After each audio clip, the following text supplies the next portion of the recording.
Hi, my name's Jocelyn. First YouTube video on this channel. Awesome. Hi, nice to meet you. I'm weird.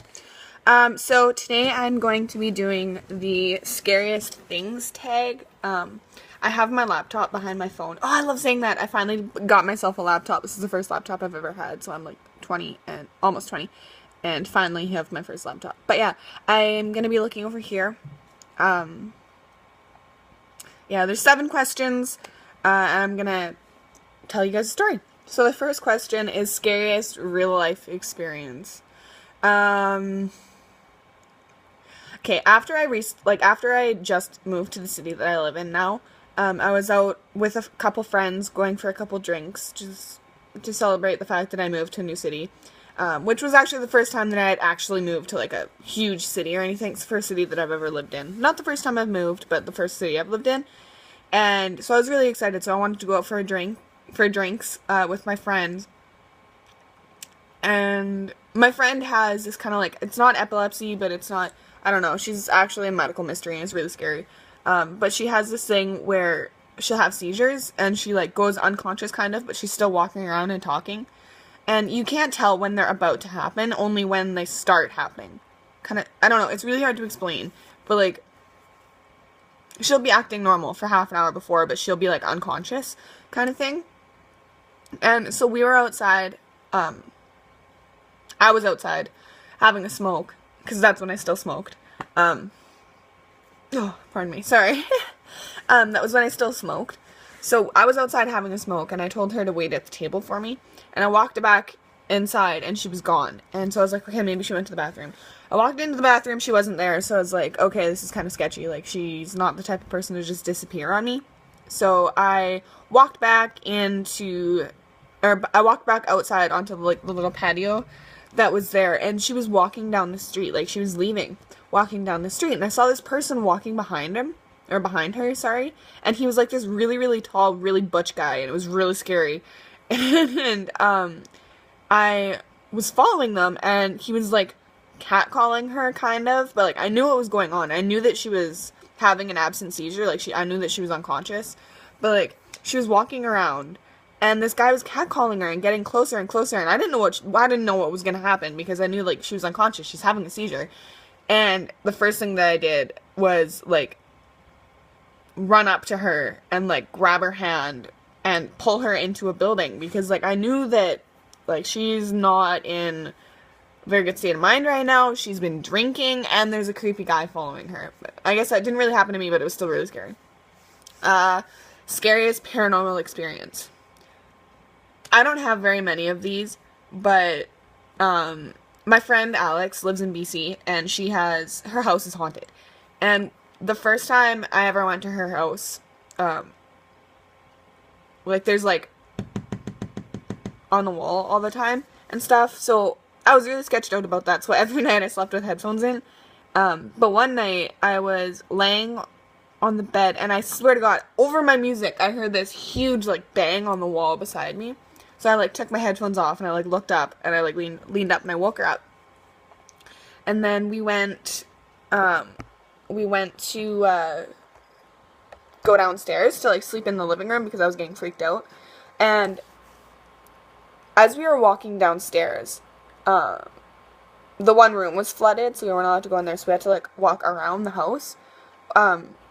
As we were going downstairs, we heard like noises, and we were like, okay, whatever, it's probably her little sister up or something.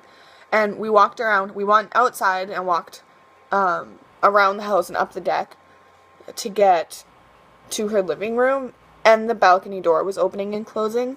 And then once we like hello, like someone there kind of thing, which super cliche, I know, but like once we said that, they, or whatever it was, stopped, like slammed the door, stopped doing that, and we could hear it running up the stairs inside. We were outside, and we could hear whatever it was running up the stairs, which her room was upstairs, so it was like running up to her room, which was really scary, and we didn't sleep all night. Like, we didn't sleep in there, past then, like, again. Have you ever known anyone convicted of a violent crime? Not personally, but I grew up, like, 15 minutes away from where this guy got, like, dismembered alive and like, drilled into his joints and stuff like that. It was really scary. But yeah, I grew up, like, 15 minutes away from where that happened, and after the guy who did it got out of prison, I was walking around in this one city by where I used to live, and I backed into him. Like, I actually, like, backed up and walked straight into him. I turned around and I saw his face, because, like, I saw him on the news and stuff like that after he got convicted, and I walked into this guy, and it scared the crap out of me. Are you afraid of the dark? Yes. I can't see anything when it's dark, which is kind of obvious, and that makes me nervous. Like, I'll either walk into something, or someone can, like, grab me. I don't know, it's scary. Does your hometown have any scary stories or legends? No. My hometown is, like, there's, like, 25 people in it max. It's super small. Super, super small. And it's boring. Nothing ever happens there. What is your favorite urban legend? It's not an urban legend, but what I just said about, like, the guy that got killed not too far away from where I lived. It's not an urban legend. It actually happened. But, yeah, that, I guess. What is your scariest nightmare? Okay, I have these things called night terrors. I haven't had them in a long time, but, like, I used to have night terrors at least twice a year. And I'd wake up, and it's, like, the opposite of sleep paralysis. So, like, you wake up, and you think you're awake, but you're still asleep. But you can see and you can hear things, and you hallucinate. It is terrifying. One of the scariest ones was my mom had given me sleeping meds because I couldn't sleep, and well, the one had woke me up, so she gave me the other half of it, because, like, she gave me half for the first part, and then gave me the other half, and I fell asleep. Finally, I fell asleep, and I had the night terror while I was on these sleeping pills, so it was, like, really scary, and I was hallucinating because of the amount of sleeping pills that I had in my blood, and I swear to God, I heard my dad walk up the stairs, but my dad wasn't home. He was at work or something like that, because he would go out for, like, 6 months and work. But, yeah, I swear to God, I heard him walk up the stairs and, like, pet my cat, and I heard the cat meow, and then someone, like, peeked around the door that I was in, like around the door of my bedroom, but it was, like, a silhouette of a light, and it was terrifying, and I'd look at it, and then it would, like, go away, like, it'd go like that, right?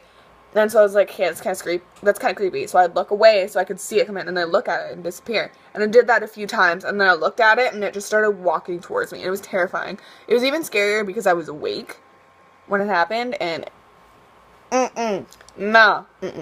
so, yeah, that is my, scariest thing tag. I hope you guys enjoyed it. I know it's kind of long-winded, it's almost 8 minutes, but whatever. Yeah, I guess I'll see you guys in my next video. Bye!